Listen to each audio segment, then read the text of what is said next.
I'm going to start off. Did everyone get the little hearts logo? Yeah? Okay. April, can I get someone to hand out those Sharpies? Okay, so this is basically my logo, which was appropriated by Doug. I don't know, is it actually dollars? Dutch? What? Okay. Okay, so pass around these Sharpies. What I want you guys to do, it's Valentine's Day, so write something, write whatever message you want, a message of love to someone, something positive, whatever you want, and then hashtag it, fake item, hand it back, and then I'm going to plaster it throughout the city. So you are all street artists this weekend. So you guys can do it like during the presentation in case you nod off, all that. So.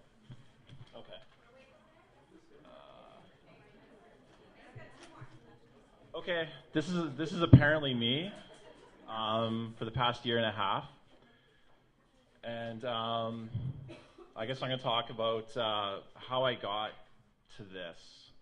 It's been a really weird year, and here I am with like, I don't know, about a bazillion strangers in front of me, so bear with me. I would say this is probably easily close to about 10 years in the making for me to finally make this transition where I'm at. And it was this one moment, this one sentence that this person gave to me that I held on to for like a solid decade. It's not this guy, by the way, but if it's not inside a gallery, it's not art. This is at a show formerly called the Edmonton Art Gallery, now the AGA. And so we got in discussion with, this was actually one of the curators at the time, actually one of the directors.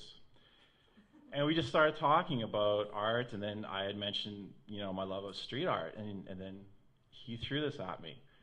And I stood there, I kind of laughed, and I'm like, you are kidding, right? He goes, no. If it's not within these walls, I don't recognize it. We don't recognize it as art. I'm like, you son of a bitch, right?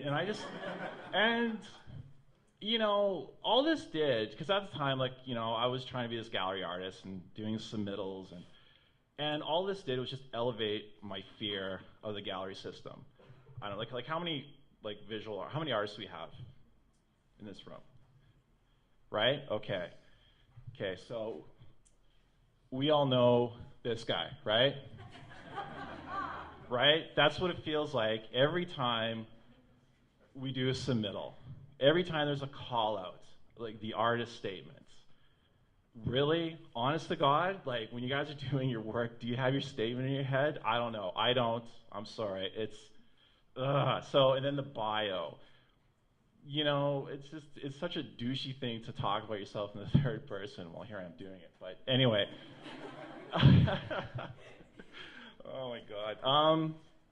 So anyway, but on top, like, one thing I was like, that bothered me about, like, as artists, we do our work, we put it out, and then we have to write to justify our work.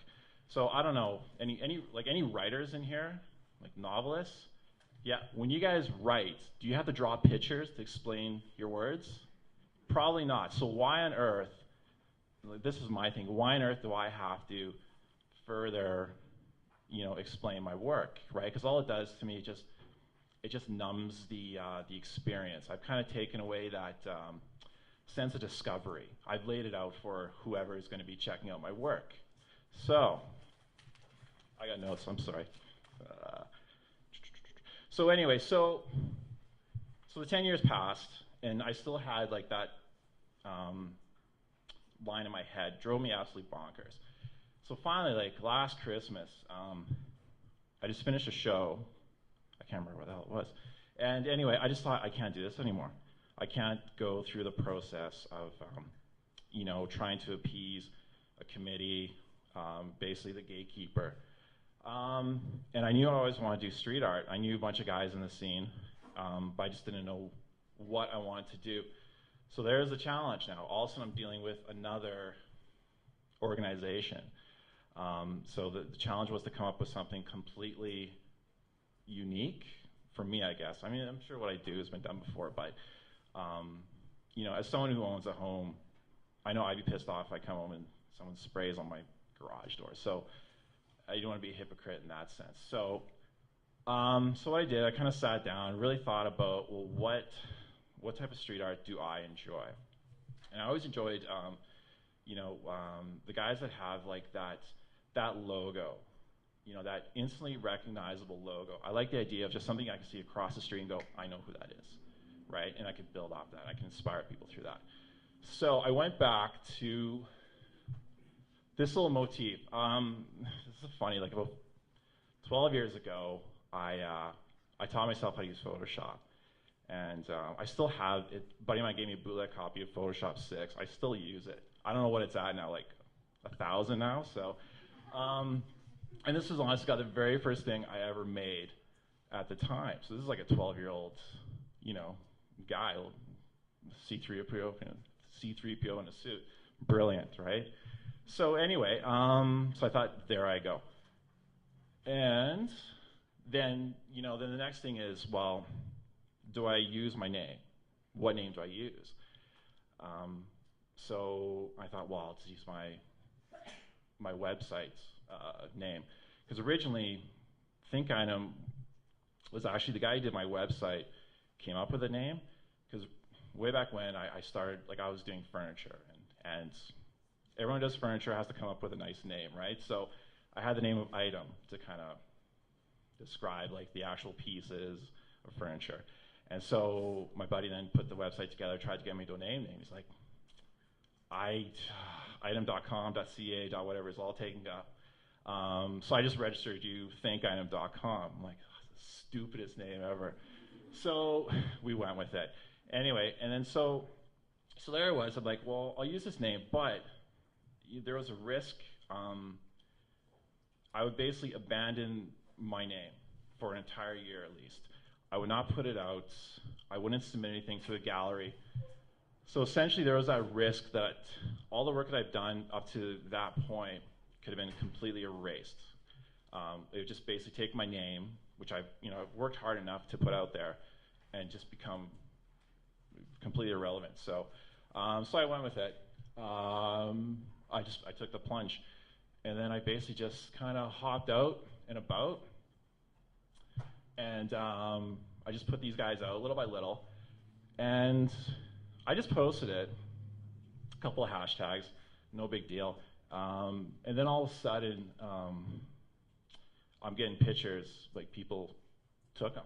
Like, I didn't ask for anybody to take them. I just put them out and just let them go.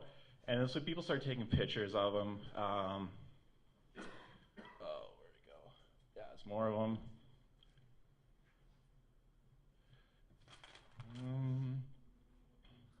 Sorry, I should really practice this. Anyway, so as I went, oh my God. Sorry, I got terrible writing here.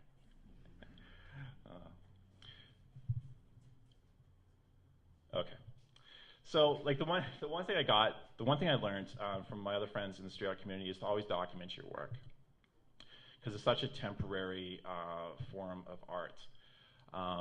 And so, like I said, as I posted, people just started getting really into it. And all of a sudden, people start meeting like each other on the streets. And then this is like one of the first things I got.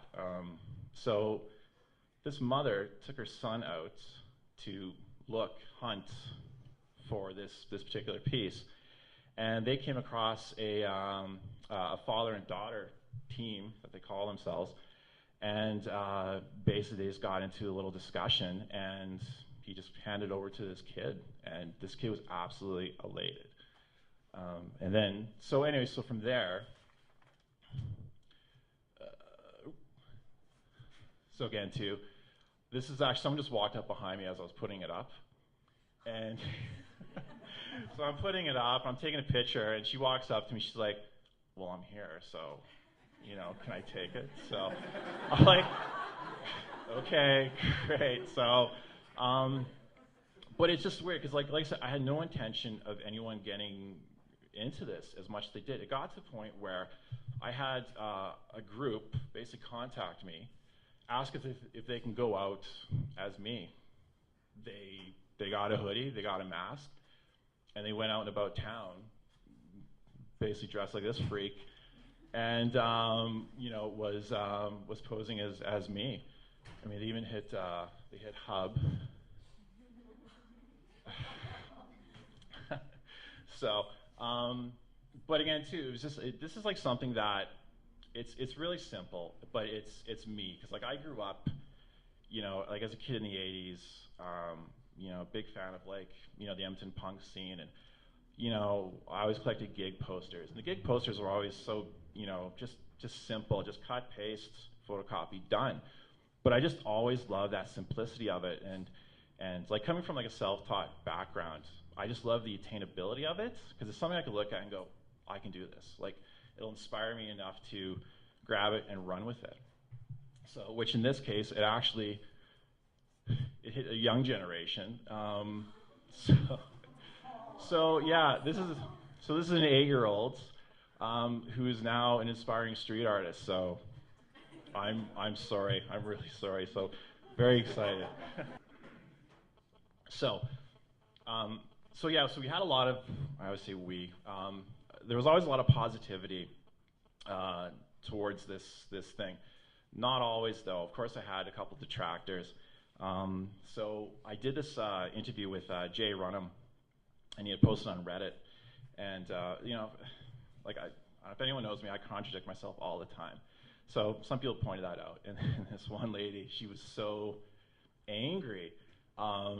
You know, of course, the wannabe Banksy, his art was 1 out of 10, blah, blah, blah, right? And so I just kind of sat there and I'm like, well, okay, well, you know, thank you for being part of the process. So I basically incorporated her into my logo, and I plastered about, I don't know, 20 of these around town. And then I just basically, I finally commented, and I said, well, thank you for collaborating on this piece. So, and of course, like, you know, she comes back, well, this is the first creative thing you've ever done. I'm like, thank you, yeah. So as this thing went, like I said, it turned more into, it really took the focus away from the art, and it really became all about the relationship between myself and with all these people that just started to rush out of brunch, out of family functions, and they would just be running down the street. Like there was one day, it was on 104th, and I put out, you know, like a half dozen pieces, and we were sitting back with a friend, and we're just watching these people just run up and down. Like I saw Fish Gurgowski in his little satchel just, you know, hunkering down 104th, and then someone who has a condo just above Credo was taking photographs of people meeting up in an alley negotiating over a piece that was hanging in an alley. So it got to this point where, okay, sure, you know, but then I started, I really liked that idea of kind of taking away a bit of that elitism, because I know there's a lot of people that, you know, myself included, like there are times I won't go to a show, I just sort of feel sort of out of place. I'm almost scared to go in some places. And I have a bunch of friends and family as well that they feel that elitist vibe for galleries. So this is just another way of basically putting it out there, putting in their world, and just taking down the barriers and let them experience as they want to experience. So there's no write-up, nothing. It's like they'll come across it, say what they want, obviously. And so I went a little bit further, and I kind of played off of that. So I created this Join campaign. And essentially, it was just, I'm just basically inviting people just to take it in, you know, like just become part of, be part of the work. And so, I mean, you know, these little masks, just, it's almost like a representation just of the people that kind of hopped on board. So of course, I put these masks out, and then people took the masks and started posting pictures of themselves with these masks. So funny thing with these though is because they were in a bag literally minutes after I spray painted it. So I would comments that, you know, they'd be like absolutely like stoned out of their mind because the fumes were so harsh. So anyway, so as it went, so you know, now we're getting close to near the end of the year, and then I wanted to, like, then I started to get the itch again to get back into the gallery. And I think that's when I bumped into April and we're kind of talking about it, and then she, you know, she's like, well, do you want to do a group show? I'm like, no, let's do 2 big murals, right? No problem. So, but I did it because I just liked, because there was just no, I don't even know if I had to submit anything. It was just a handshake deal, so which was perfect. So I went through all that, which you guys will see. But as I was, you know, once that show kind of came and went, you know, I just thought again too, I just don't know why I had to set up a show in a gallery, because I mean, I can post basically whatever I want online, and it just kind of seems like I could just put something out, and then people will visit it and, you know, take what they want from it. So I created Bits, just basically a street gallery show, just small pieces, framed, fancy, you know, little info cards. So, I mean, and as I put it out, I thought, well, it's out there. It's a show. Like, I put out a show. And then it's, you know, then I start questioning. It's like, can I put this on my CV? Well, I can. Like, can I put down January 21st, Beaver Hill Park, corner, whatever? Like, can I? You know, a couple people are like, well, you can. I'm like, well, why not? It's like, why can't I put this on my CV? It's right there. Like, it's right, that's a show. You know, it lasted about half an hour, by the way. So I went to create it. I'm like, oh, shit. Yeah, so. And then this was Bits 2. Vivid Print was actually cool enough to let me use their C-Camp behind the store. So I put up this little barrier because, like I said, I've never encouraged anyone to take anything. So I was kind of hoping that somebody would get it and just leave it and let people experience as, you know, as it is, right? So I post it, dummy, and then it's, you know, I kind of walk down the street, and then I get a tweet from a guy who drove in from Sherwood Park. He's like, it's gone. I'm like, it's gone. It was like about 35 minutes. So then he sends me a picture of basically like one pole kind of knocked over, right? You know, hashtag dirty pole sex. So it was just, you know, it went from one show to another, so whatever. But again, too, it just kind of gave me like this sense of freedom now. Like I do love the galleries, right? We need the galleries, obviously, but I guess for me, I just found that I can just go my own way. I don't have to wait, you know, to submit, hear back in 6 months for something I can probably do, you know, well, for a show that probably won't be up for another year or 2. So it's fresh. I mean, I could put up a show once a month, right? And, but anyway, so as it went, and like, you know, as, you know, it's all fine and dandy that people come and grab the work and post and, you know, have all these people here. It's all fine.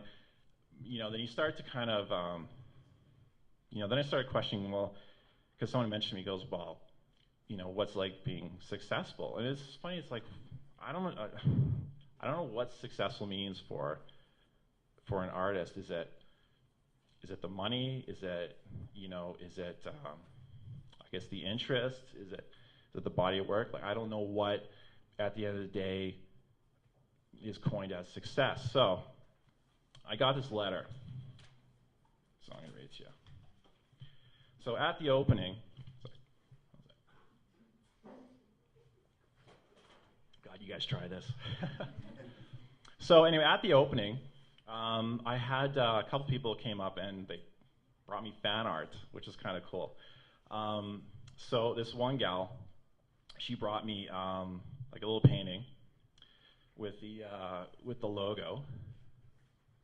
That's not it, but anyway, she had a painting with the logo, and she gave me this letter here. So here we go.